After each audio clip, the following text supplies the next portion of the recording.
이재명 대표에게 보내는 공개 질의서. 지난해 12월 23일 미국 의회조사국이 한국 정치 현안에 관한 보고서를 제출했습니다. 그런데 여기에는 이재명 민주당 대표를 저격하는 내용이 많았습니다. 이재명 대표의 정책과 노선이 미국의 국익에 맞지 않는다는 지적은 기본이고, 심지어 이재명 대표는 부패, 비리, 선거법 위반, 불법 자금 송금 혐의로 기소된 인물이라며 범죄인 취급을 했습니다. 물론 검찰이 이 대표를 기소한 것은 사실이지만 정치 탄압의 일환으로 억지 기소를 한 것입니다. 따라서 기소 사실을 언급하려면 그 배경이 뭔지, 당사자는 어떻게 주장하는지 함께 언급해야 공정한 서술입니다. 그렇지 않으면 위의 사안을 검찰의 시각에서 이해하게 됩니다. 어떤 사람들은 이 보고서가 개인 연구원이 작성한 것이라며 문제가 없다고 주장합니다. 하지만 민간 연구소도 아니고 미국 의회의 공식 연구기관이 발표한 보고서라는 점에서 결코 개인 의견으로 치부할 수 없습니다. 의회 조사국 보고서는 미국 의원들에게 배포되어 의정 활동에 많은 영향을 줍니다. 저 보고서를 본 미국 의원들은 아마 한국의 야당 대표는 범죄를 자주 저지른 사람이구나 라고 여길 것입니다. 입장을 바꿔서 우리 국회 입법조사처가 미국 대선을 앞두고 트럼프 후보를 향해 똑같은 내용의 보고서를 내면 어떻게 될지 예상해보면 이 문제가 얼마나 심각한지 쉽게 이해할 수 있습니다. 따라서 당연히 우리 외교부가 정식 항의를 해야 하며 당사자인 이재명 대표와 민주당도 항의해야 합니다. 그런데 이재명 대표나 민주당은 아무런 대응도 하지 않았습니다. 왜 그랬는지 너무 궁금합니다. 이 대표와 민주당은 이 대표를 범죄인 취급한 미국 의회조사국 보고서가 나온 걸 혹시 모르나요? 아니면 알고도 반응하지 않는 것인가요? 여러 언론에도 공개된 사실을 이 대표와 민주당이 몰랐을 리는 없다고 생각합니다. 만약 정말 몰랐다면 너무 무능합니다.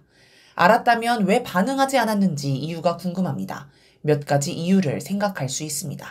일단 보고서가 객관적이고 타당해서 인정하는 건가요? 보고서가 열거한 혐의들은 모두 윤석열 검찰이 기소한 것들로 국민들은 억지 기소, 누명, 조작, 정치 탄압이라 여깁니다. 그런데 혹시 이 대표와 민주당은 기소 내용이 타당하다고 인정하는 건지 궁금합니다. 그게 아니라면 이 문제에 대응하는 게 불필요하다고 보는 건가요? 즉, 미국이 뭐라 하든 아무 상관없다고 여기며 미국을 무시하는 건가요? 그럼 앞으로도 계속 미국을 무시할 건가요? 미국이 관세를 25% 때려도 무시할 건가요? 아니면 이 문제에 대응하는 게 불리하다고 보고 무대응이 유리하다고 판단한 건가요? 그렇다면 미국을 비판하는 게 불리하다는 것인데 이건 미국이 보복할까봐 무서워서 그런 건가요? 혹시 미국을 비판했다가 더 크게 공격받고 궁지에 몰릴 것으로 생각하나요? 그럼 앞으로도 미국이 이 대표를 모함하면 똑같이 대응할 건가요? 잠시 2023년에 있었던 미국 정보기관의 용산 대통령실 도청 사건을 돌아봅시다. 당시 윤석열은 국가 간 관계에서는 서로 도청이 안 된다고 할 수는 없는 것 아니겠나 라며 양국 사이 신뢰에 어떤 식으로도 영향을 미칠 일이 아니다 라고 강조했습니다. 도청을 당하고도 미국의 항의는커녕 역으로 미국을 변호해주느라 진땀을 흘리는 모습이었습니다. 당시 많은 이들이 비굴한 모습을 보이는 윤석열을 조롱했습니다. 반면 2013년 미국 국가안보국이 독일의 앙겔라 메르켈 총리를 도청했다는 사실이 폭로되자 메르켈 총리는 동맹국끼리 이런 감시 행위를 하는 것은 절대 용납할 수 없으며 신뢰를 저버리는 행위라고 비판했으며 직접 버락 오바마 당시 대통령에게 전화를 걸어 항의했습니다. 2021년에도 미국이 프랑스 대통령의 전화통화를 도청한 게 드러나자 에마뉘엘 마크롱 대통령은 동맹국 사이에서 용납할 수 없는 일이라며 강하게 성토했습니다. 하지만 메르켈 총리나 마크롱 대통령 혹은 독일과 프랑스 정부가 이 일로 보복을 당했다는 이야기는 없습니다.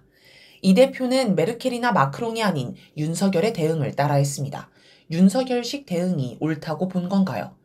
우리가 볼 때 이 대표가 친미주의자라서 대응을 안 한 듯합니다. 친미에는 숭미와 공미가 있습니다. 숭미는 미국을 숭배하는 것으로 마음에서 우러나와 미국을 따르는 것입니다. 공미는 미국을 두려워하는 것으로 싫어도 억지로 미국을 따르는 것입니다. 이 대표가 어느 쪽인지는 모르겠습니다.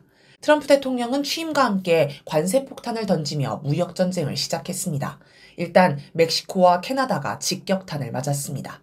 그러자 클라우디아 셰인바움 멕시코 대통령은 우리 국민의 존엄성을 항상 수호하고 주권에 대한 존중을 항상 수호하며 종속 없이 평등하게 대화에 임하리라는 것을 미국이 아는 것이 매우 중요하다라고 했습니다.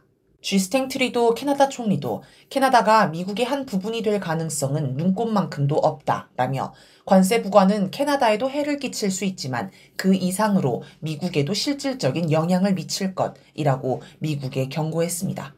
그렇다고 멕시코와 캐나다를 반미 국가라 부르지는 않습니다. 멕시코나 캐나다는 전통적인 친미 국가입니다. 셰인바움 대통령이나 트루도 총리를 반미 인사라고 하지도 않습니다. 왜 이 대표는 멕시코 대통령이나 캐나다 총리같이 말하지 못하는 걸까요? 미국의 의도는 뻔합니다. 윤석열 검찰 논리로 이 대표를 공격하는 건 이재명 개인을 저격하는 게 아닙니다. 차기 대선에서 미국의 입맛에 맞는 대통령을 세우고 싶은데 이 대표는 아니라는 것이지요. 혹은 미국에 길든 이 대표여야 한다는 것입니다. 이건 이 대표 개인의 문제가 아니라 한국 국민의 선택을 왜곡하는 주권의 문제입니다. 경제 주권도 중요하지만 정치 주권이 더 결정적이고 관건적입니다. 미국이 관세 25%로 공격하는 것보다 이 대표를 공격하는 게 더 심각한 문제입니다.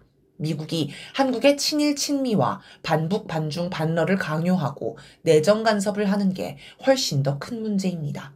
지금 이 대표와 민주당이 미국에 아무 말도 안 하고 넘어가면 그냥 완전히 굴복하는 것이며 굴욕을 당하는 것입니다.